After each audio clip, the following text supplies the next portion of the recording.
navigate tools to help us achieve success personally and academically. It's hard to believe, but we're halfway through this fall semester. So this week, I've invited not just one, but two guests, Adam and Joanne Hoffmann.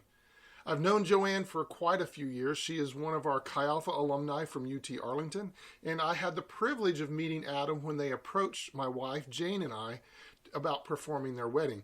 Adam, Joanne, share a little bit more about yourself with our listeners.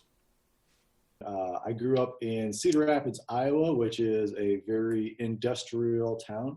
My dad was an auto mechanic for 25 years, and my mom kind of worked her way up through a life insurance company. I went to college for instrumental music education and was a band director for 15 years and recently retired from that. And we are now helping people just change their life through learning how to structure and lead themselves and their health and their mindsets and things like that. I come from Palestine, Texas. My dad was a prison guard for 30 years, and my mom was a stay-at-home mom. She's originally from Honduras, so I'm biracial and decided to go to UTA. Had a wonderful time there, but just receiving that music education degree from UTA really taught me no one is perfect, but it really did take me to the next level. And it's so good to talk with you again. Over the last couple of years, I have watched your lives transformed as you have owned your health journey. Can you share with us what motivated these changes, and specifically, what inspired you to take charge of your health? 2.5 years ago, I started a journey to get healthier. And I did that because over the 15 or so years before that, I was not healthy. And all of those unhealthy choices through college and my young adult professional career and things like that, all kind of compounded over time. I could tell that I was not happy when I looked in the mirror. My students that I was teaching could tell that I wasn't happy in my interactions with them. I could tell even looking at Joanne that she wasn't happy with my health and she had concerns as well. And so I was like, all right, I'm going to go start working out. And so I started working out and I ended up rupturing a disc in my back because I was way overweight trying to work out. I had to have back surgery. And the doctor's like, well, you can't work out anymore. And in that same breath said, you also need to lose 100 pounds. And so I'm like, how do I do that? How do I do that? One of my friends from college who went through that same unhealthy journey with me had undergone a healthy journey. And so I reached out to him. I said, man, I don't know what you're doing, but I need help and please help me. And he did. And so I started just getting healthier. I did go on to lose 100 pounds and my life has absolutely changed. But what motivated me was just those little wins along the way. You know, when I started following a structured program, and structure is a huge part of this in anything you want to do. When I took ownership, like Stephen asked, the ownership was whenever you hit that wall of, I'm just sick and tired of being sick and tired. What we make a mistake of doing, especially at that college age, we put ourselves last. We pour into our studies and we pour into the music or whatever you're designing or your papers, your thesis.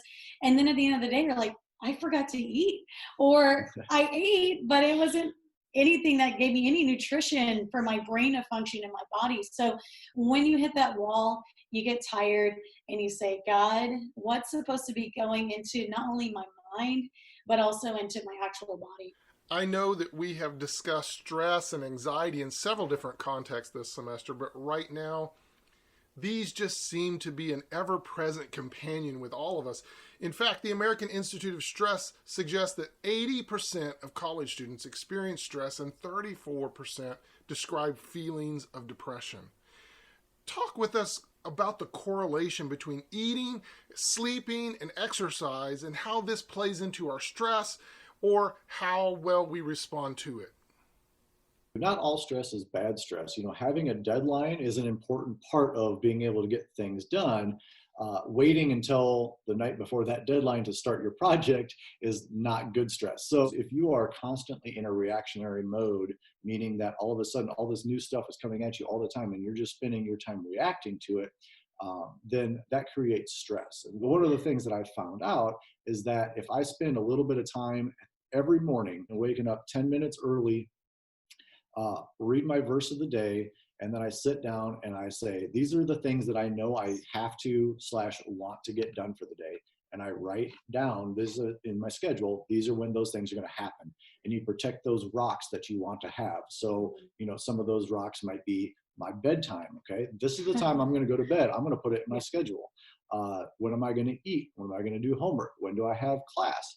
Those things that that you have to do, you put those rocks in your schedule first, and then you're going to have things throughout your day that you have to react to. And in those white spaces where you don't have rocks, that's the time that you use to react to those things.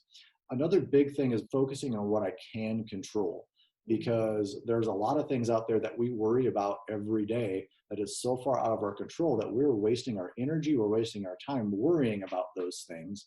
And those are the things I like to say, just let go and let God. There's nothing we can do about it.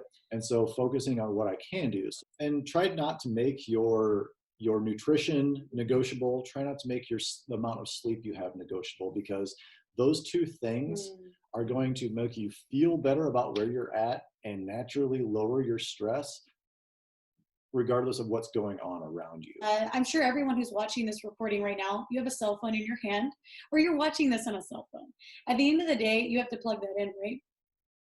Yeah, and there's so much potential in that phone. You can turn in your assignments on that phone. You can record yourself, this and this and this. Guys, you have to recharge that phone eventually. And the more you use it, the sooner you have to plug it in and the longer it's got to charge for. Right. I want us to transition from the theory to the application right now. Can you share just like 3 practical steps that we could all take this week to move ourselves toward a healthier or more balanced life? The first one we talked about a little bit already is that morning routine. Make your bed, sit down, and be intentional about your day. And, make sure that you get those rocks in your schedule. The second thing is the nutrition part of things. And so I want to encourage you to try to eat 6 times a day, smaller, nutrient-dense meals. So for breakfast, a couple of eggs for some protein, maybe some simple carbohydrates like orange juice, something like that. It'll give you some protein to keep you full, and it's going to give you some energy to keep going. Throughout the day, you want to have a couple snacks of like fruits and vegetables, an apple, a handful of nuts, some carrots, a little cup of yogurt, something like that. So you're going to feel full all day long, but not like you need a nap. It's going to balance out your blood sugar so you have energy all day long to be productive and face what's going to come at you. And number 3, if you want to grab yours, I'm going to grab mine. Guys, water. We're 70% water, everybody. And so going all day without drinking water, kind of slowing yourself down. So try to do, a gallon of water a day. That's about 8-9 water bottles a day. All of your organs are also made up of water, and for them to work at their optimal capacity, which you need in order to be a good student, to pay attention, to have energy, all of those things, they've got to be properly hydrated as well. We've looked at how healthy lifestyle can help us handle stress, but what about the big questions? Does being healthy really make us happy? For me, I feel like it's the Holy Spirit in us, and that happiness comes from that. Because what we try to do is reach out and help people, and we want to connect with people, and people are our heart and our love.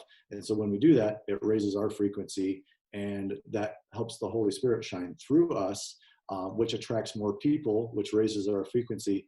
And all of that started, not because I lost 100 pounds, and not because I started eating healthy, but what recently in the last couple of years, and what that started is because I made a commitment to myself. Was I perfect on that commitment? No. Oh my gosh, no. And you're not going to be on your journey either, whatever your journey ends up being.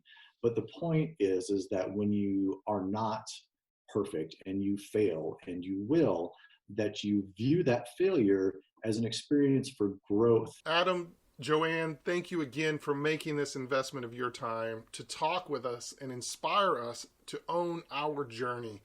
I want to thank everyone who listens each week. I also want to remind you of our club meetings. They're available each Wednesday at noon on Zoom as well as Facebook Live. Until next week, remember that you are not alone. And if you feel stretched, it just means you're learning. And before we go, I want to give our guests an opportunity for some closing thoughts. So I spent a good portion of my life doing what others wanted, because the only thing I knew I wanted was to make other people happy. And I made my mom happy, and I made my teachers happy, and I made all these people happy by going the route that I did. But what I wish I had known is that I can do what makes me happy, and all those people that I was trying to please would be happy for me because of it. Ooh. Again, I just want to leave you with this. There's always two decisions you can come down to between fear and love. Lean into love.